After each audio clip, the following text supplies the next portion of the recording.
ভগবান শ্রীকৃষ্ণ এবং রাধারানীর যুগল সত্তাকে বৈষ্ণবীয় শাস্ত্রে ঈশ্বরের পরম সত্তা বলে অভিহিত করা হয়েছে। ভগবান শ্রীকৃষ্ণ নিজে মুখেই উল্লেখ করেছেন, আমার নাম হাজারবার জপ করলে লোকে যে ফল পায় সেই ফল পাওয়া যায় মাত্র একটিবার রাধাকৃষ্ণের নাম জপ করলে। বলা হয়, রাধার সঙ্গে সম্মিলিত রূপে থাকলে তবেই কৃষ্ণের নামের আগে শ্রী সম্বোধন যুক্ত হয়। তাই যারা কৃষ্ণ জন্মাষ্টমীর ব্রত পালন করেছেন তাদের রাধা অষ্টমীর ব্রত পালন করা প্রয়োজন, তাহলে পুণ্যফল লাভ হয়। যদি আপনি বাড়িতে এই বছর জন্মাষ্টমীর ব্রত পালন করে থাকেন তাহলে অতি অবশ্যই রাধা অষ্টমীর ব্রতটি পালন করুন। খুব সহজ সরল ঘরোয়াভাবেই আপনি এই ব্রতটি বাড়িতে বসেই পালন করতে পারেন। কিভাবে আপনি এই রাধা অষ্টমীর ব্রত পালন করবেন?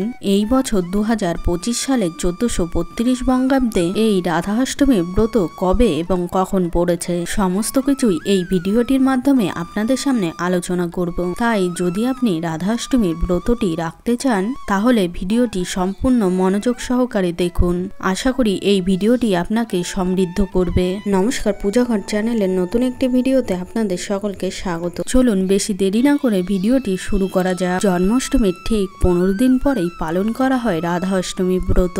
আর হিন্দু পঞ্চাঙ্গ অনুসারে আমাদের সমস্ত তিথি পালন করতে হয়। এই হিন্দু পঞ্চাঙ্গ অনুসারে এই রাধা অষ্টমীর ব্রত পালন করতে হবে আগামী 14ই ভাদ্র 31শে আগস্ট রবিবার। রাধা অষ্টমীর ব্রত এই শুক্লপক্ষের অষ্টমী তিথিতে শুরু হচ্ছে।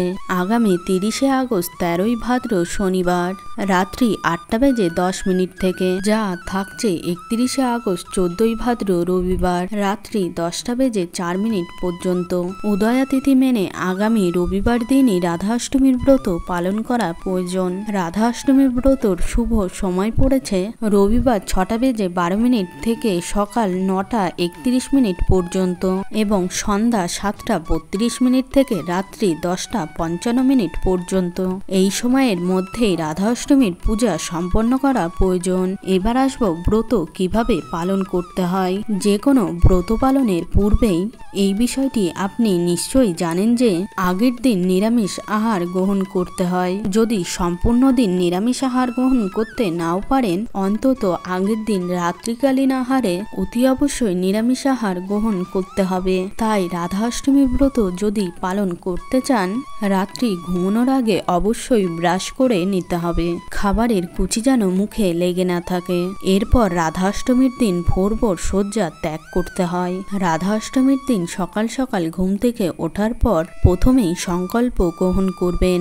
মনে মনে এই সংকল্প গ্রহণ করবেন যে আজ আপনি নিষ্ঠা ও ভক্তি সহকারে এই ব্রতটি সম্পূর্ণ করার পরিপূর্ণ চেষ্টা করবেন। সাধারণত যে কোনো ব্রত করার অর্থই হলো উপোস থাকা। যদি আপনি সম্পূর্ণ উপবাস না রাখতে পারেন তাহলে সেক্ষেত্রে ফল, দুধ, সাবু, ডাবের জল ইত্যাদি খেয়েও আপনি ব্রতটি রাখতে পারেন। রাধা অষ্টমীর দিন সকাল সকাল ঘুম থেকে উঠে সংকল্প গ্রহণ করার পর স্নান পর্বটি সেরে নেবেন এবং তারপর শুদ্ধ বস্ত্র পরিধান করে শ্রী রাধাকৃষ্ণের পূজার জন্য প্রয়োজনীয় সামগ্রী এবং ভোগের আয়োজন করবেন। ব্রতটি সম্পূর্ণ করার জন্য অর্থাৎ ভগবান শ্রীকৃষ্ণ ও রাধারানীর পূজার জন্য যে সমস্ত উপকরণগুলি অবশ্যই প্রয়োজন তা হল পঞ্চামৃত, সাদা ও লাল ফুল, তুলসী পাতা, সামান্য পরিমাণ আতপ চাল, ধূপ, দীপ, নৈবেদ্য এবং দক্ষিণা। আর ভোগের প্রসাদে অবশ্যই একটি মিষ্টি জাতীয় দ্রব্য রাখবেন। এবার আসবো কিভাবে রাধাকৃষ্ণের পূজা সম্পন্ন করবেন। সবার প্রথমে একটি পরিষ্কার পরিচ্ছন্ন স্থানে উঁচু বেদিতে বা একটি চৌকির ওপর লাল কাপড় পেতে রাধাকৃষ্ণের মূর্তিটি স্থাপন করুন।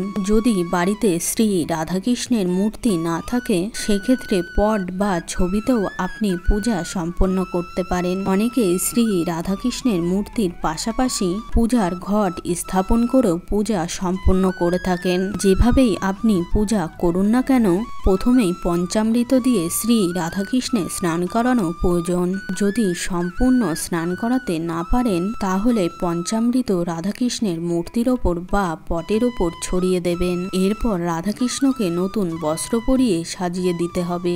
তারপর শ্রী গণেশজিকে স্মরণ করতে হয়। এরপর রাধাকৃষ্ণের চরণে ফুল ফল নৈবেদ্য নিবেদন করতে হয় এবং তুলসী পাতা ভগবান শ্রীকৃষ্ণকে অর্পণ করতে হয়। এরপর শ্রী রাধাকৃষ্ণের আরতি প্রদান করতে হয় এবং সর্বশেষে রাধাষ্টমীর ব্রত কথাটি পাঠ করতে হয়। এভাবেই রাধাষ্টমীর ব্রতটি সম্পন্ন করার পর সবার শেষে নিজের প্রার্থনা ভগবানের উদ্দেশ্যে ব্যক্ত করবেন। রাধাষ্টমীর দিন সন্ধ্যাবেলায় রাধাকৃষ্ণের মূর্তির সামনে বা তুলসী তলায় একটি ঘিয়ের প্রদীপ অবশ্যই জ্বালানো প্রয়োজন। সন্ধ্যাকালীন সময়ে এই রাধাষ্টমীর ব্রত কথাটি আবারও শ্রবণ করা প্রয়োজন। ব্রতটি সম্পূর্ণ হয়ে যাওয়ার পর যে দক্ষিণা ভগবানের উদ্দেশ্যে নিবেদন করেছেন সেই দক্ষিণা কোনো দিনদুঃখী মানুষ বা ব্রাহ্মণ বা কোনো বিবাহিত মানুষকে দান করে দিতে হয়। পারলে এনাদের মধ্য থেকে কোনো একজনকে আপনি ভোজন করাতে পারেন। শ্রী রাধারানীর জন্ম যেহেতু মধ্যাহ্ন সময়কালীন হয়েছিল তাই রাধাষ্টমী ব্রতর উপবাস আপনি পুজোর সময়কাল পর্যন্ত উপবাস রাখতে পারেন। তারপর পুজোর প্রসাদ গ্রহণ করে আপনি উপবাস ভঙ্গ করতে পারেন। তবে আপনি সম্পূর্ণ দিনও উপবাস রাখতে পারেন। যদি আপনি সম্পূর্ণ দিনই রাধাষ্টমী ব্রতর উপবাস রাখেন তাহলে সেক্ষেত্রে পারণক্রিয়া সম্পন্ন করা প্রয়োজন। 1 সেপ্টেম্বর মঙ্গলবার সকাল 9:31 মধ্যে এই সময়ের মধ্যেই পারণক্রিয়া সম্পন্ন করা প্রয়োজন। আশা করি এই ভিডিওটি থেকে রাধাষ্টমী ব্রত সম্পর্কে অনেক কিছুই জানতে পেরেছেন। ভগবান শ্রীকৃষ্ণ এবং শ্রী রাধারানীর কৃপায় আপনার ও আপনার পরিবারের সার্বিক মঙ্গল হোক এই কামনা করে আজকের মতো ভিডিওটি এখানেই শেষ করলাম।